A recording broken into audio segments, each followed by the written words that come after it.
Hello my friends, welcome back to my channel. My name is Bjorn and I am currently in Western Europe, Scandinavia, Sweden to be exact.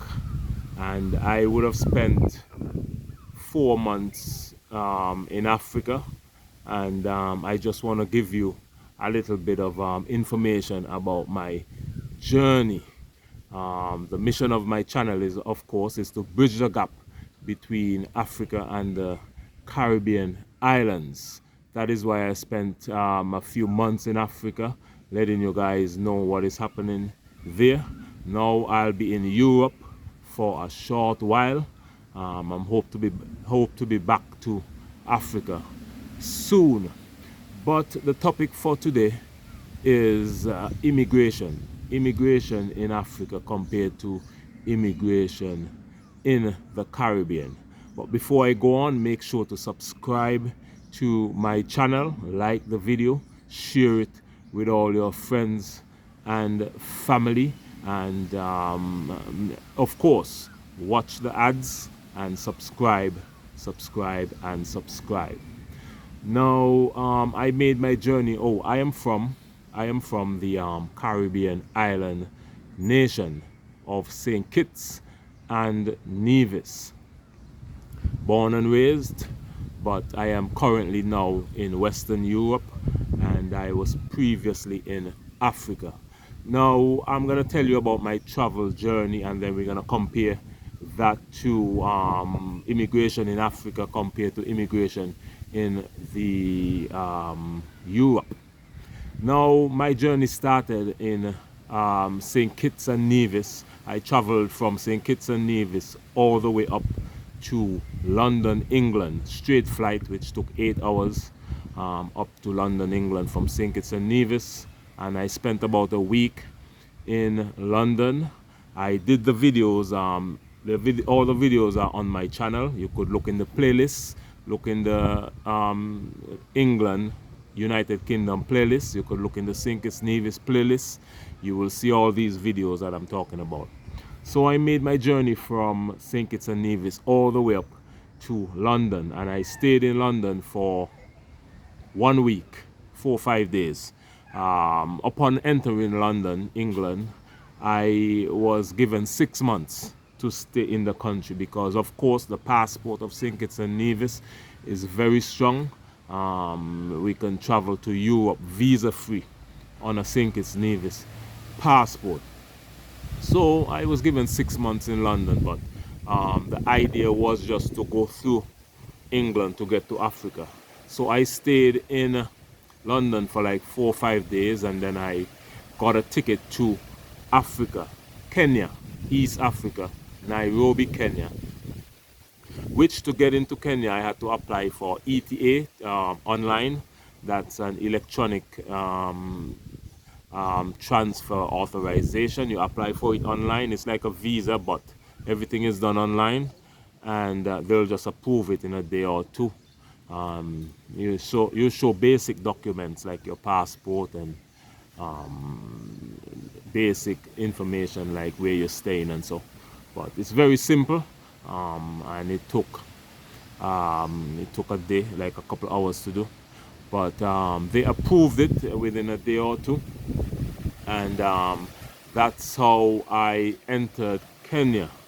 I stayed in Kenya for like 1 month, but the immigration going into Kenya was kind of smooth because remember I was coming from England, so that was a smooth process coming in. All they wanted to see was my passport and ETA, and they asked me how long I would stay in the country, blah blah blah, and I was let through the immigration. Yeah, very easy.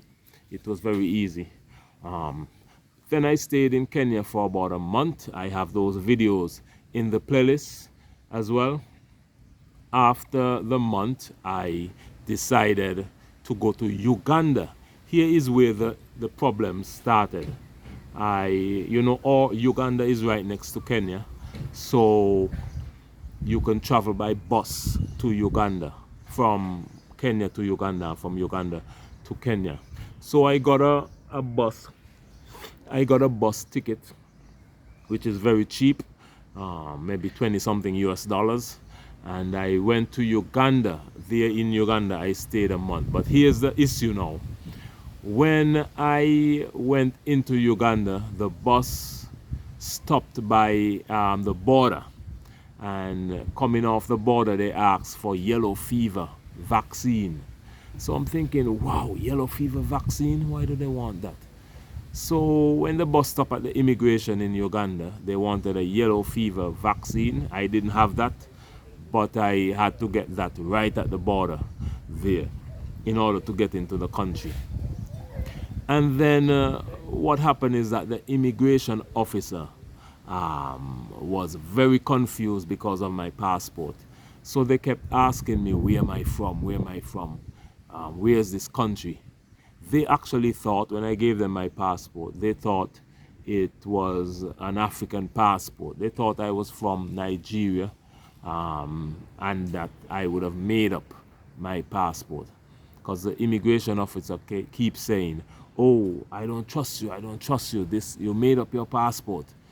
They don't have a clue about St. Kitts-Nevis.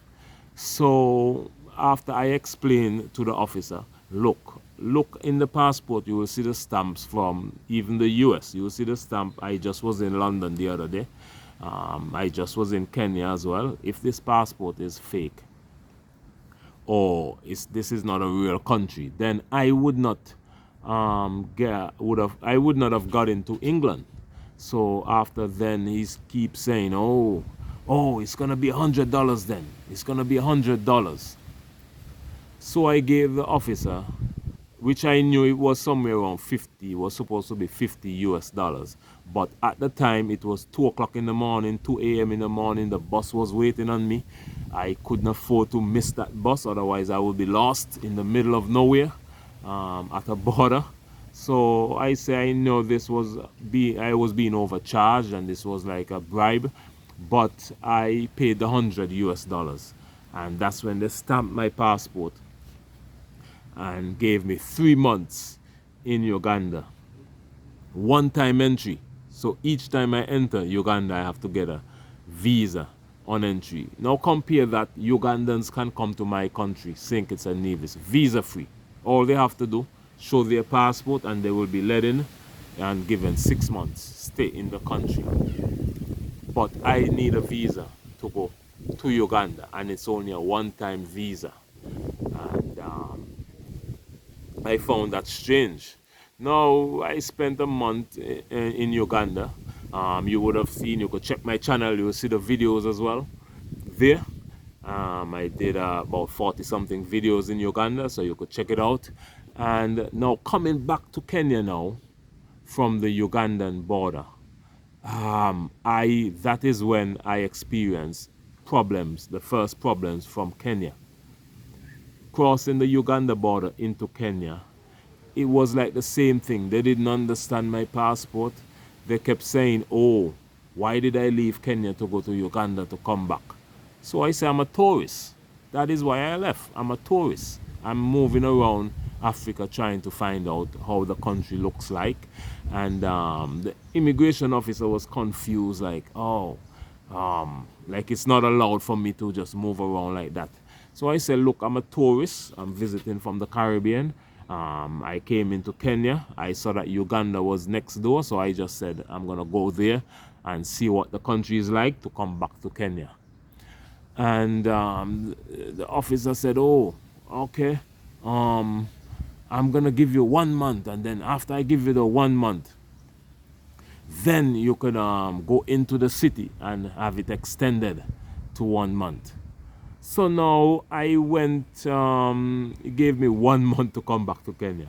So then after 1 month, I came back to Kenya. You can see those videos. And after 1 month, I had to go into the city to extend again and pay more money again. So I went, I had that done.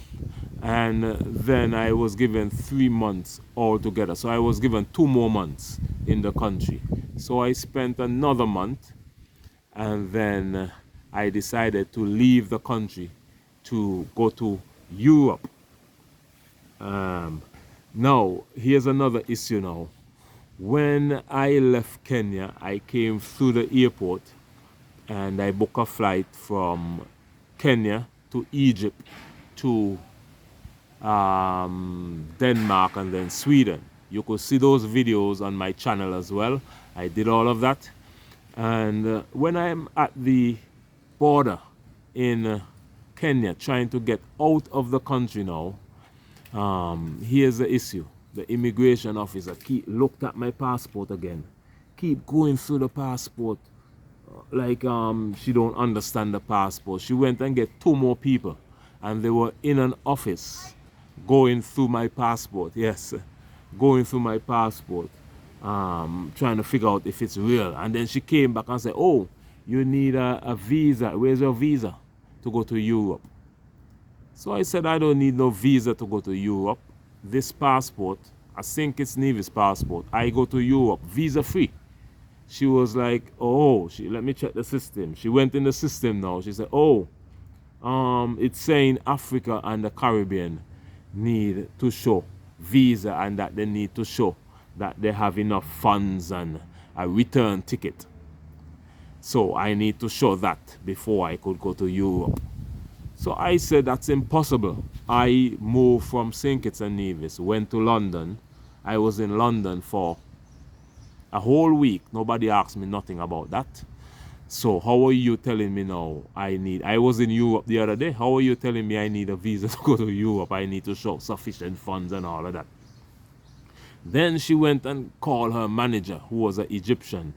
He came back and he said, oh, I need not a visa. He agreed that I don't need a visa, but he's saying, oh, I need a return flight to come back to Kenya. So I said, I don't need no return flight. I'm not from Kenya. I was just visiting Kenya for a period of time. Now I'm ready to leave. I'm leaving Kenya. So why would I need a return flight to come back to Kenya when I'm not from Kenya? And that's when he started to say, oh, you need some sort of ticket to show that you're going to leave Europe. So I said, when I reach, I told him, yeah, when I reach to Egypt, I'll do that then. I'll figure that out. He's saying, oh, no, they got to protect themselves because if I get refused entry, then the airlines will have to pay. So they keep going back and forth, and then the plane arrived. The plane arrived, but just before the plane arrived, I went through another, after I was checked in, and you have to go through another immigration to get upstairs where the plane is. So I went through another Kenyan immigration. He keep going through my passport again. I said, look, your colleague just did the same thing. Now you're doing the same thing. He like, oh, I see here that you was in Kenya for 2 months. And then you left and come back again. That is not allowed. That is not allowed. I think you're working. He thought I was working in Kenya, like looking work. So I said, I'm a tourist. And he keeps saying, that is, he don't think that is allowed. At that point, I got very angry. I said, look, let me tell you something. I see a lot of white and Indian people just walk through there. And none of you say anything to them. But you're going to stop me all this time and you're going to tell me that I need this, I need that. I have never seen you, none of you, stop a white person and ask them for any information. You let all of them go through at the airport. I am a tourist just like them. But because you guys feel like I'm like I'm an African, which I am an African, but I was born and raised in the Caribbean. Because of my skin color, they figure that I must be some African. So you guys don't have any respect for your people. That is what I'm telling him. And then after I told him that, he said, oh, it's not like that. Or you can go. So that's when I went through, and I'm upstairs waiting for my flight now. So they keep coming to me all the time. Oh, where's your return ticket? Where's your ticket? So the plane arrived on me. So I said, man, I don't have no other ticket. I'm going on this flight. I'm catching the flight. Then the officer said, oh, let me check and see if that's allowed. He called whoever he called, and then he said, oh, yes, you can go on the flight now. You can go on the flight. So then they said, you can go on the flight, but when you reach to Egypt, we're going to put something in the computer to say that you need return ticket or you need a ticket going back to your country. So I say, okay, when I go to Egypt, I figure it out. Guess what? When I reach to Egypt now, all the Egyptian wanted to see, all the people in the immigration in Egypt wanted to see my boarding pass and ticket and passport. And then nothing about none of that nonsense what they talked about in Kenya. Nothing about that. I was let through Egypt. Easy, easy, easy. And that is why I have a video to say I was very impressed with Egypt. Now here's where it gets easier, even easier.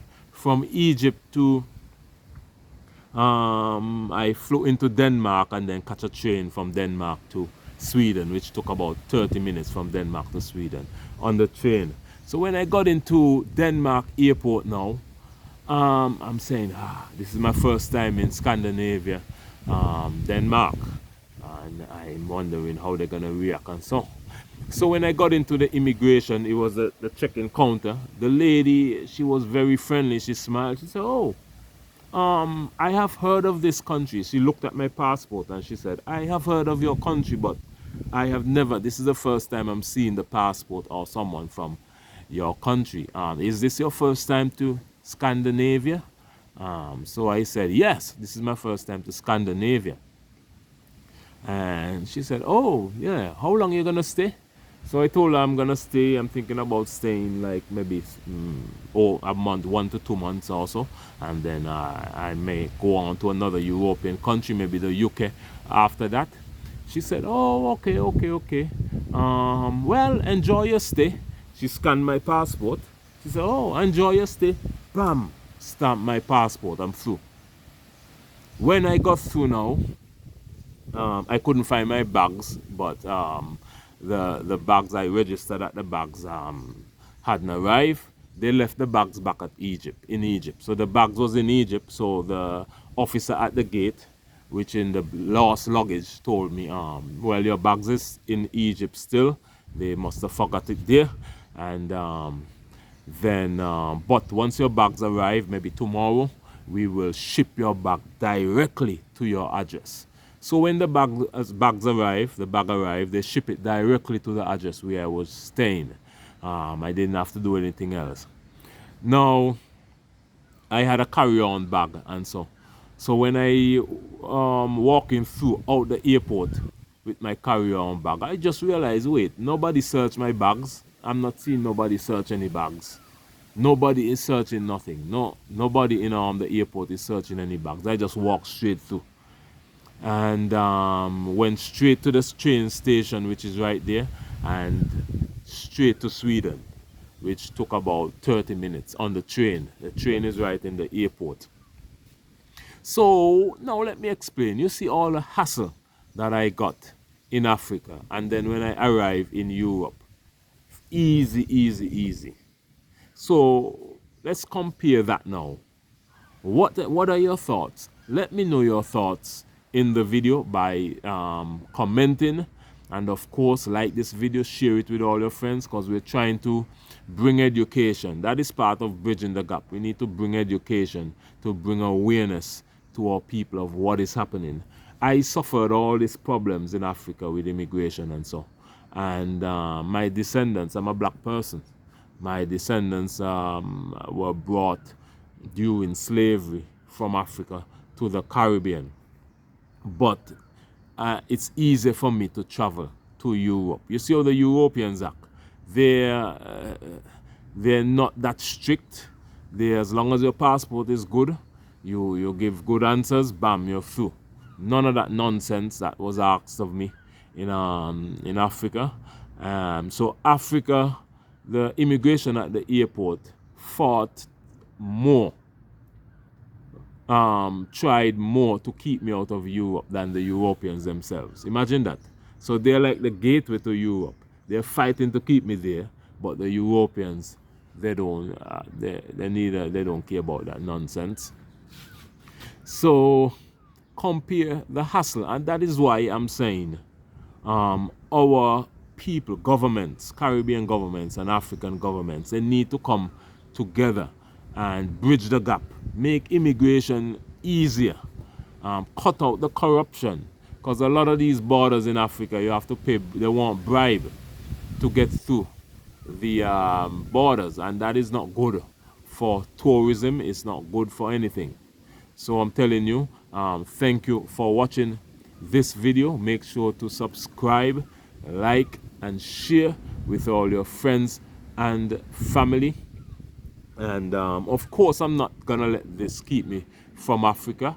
I'm gonna be going back to Africa, of course, but smarter. I'm gonna be much smarter this time in how I do things, because now I have an understanding of the way of thinking and the systems in place.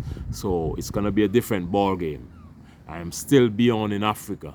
Right now I'm in Sweden, Scandinavia, and the purpose of this channel is to bridge the gap between Africa and the Caribbean. So make sure to subscribe to my video, like it, share it with all your friends and family, and watch the ads as well.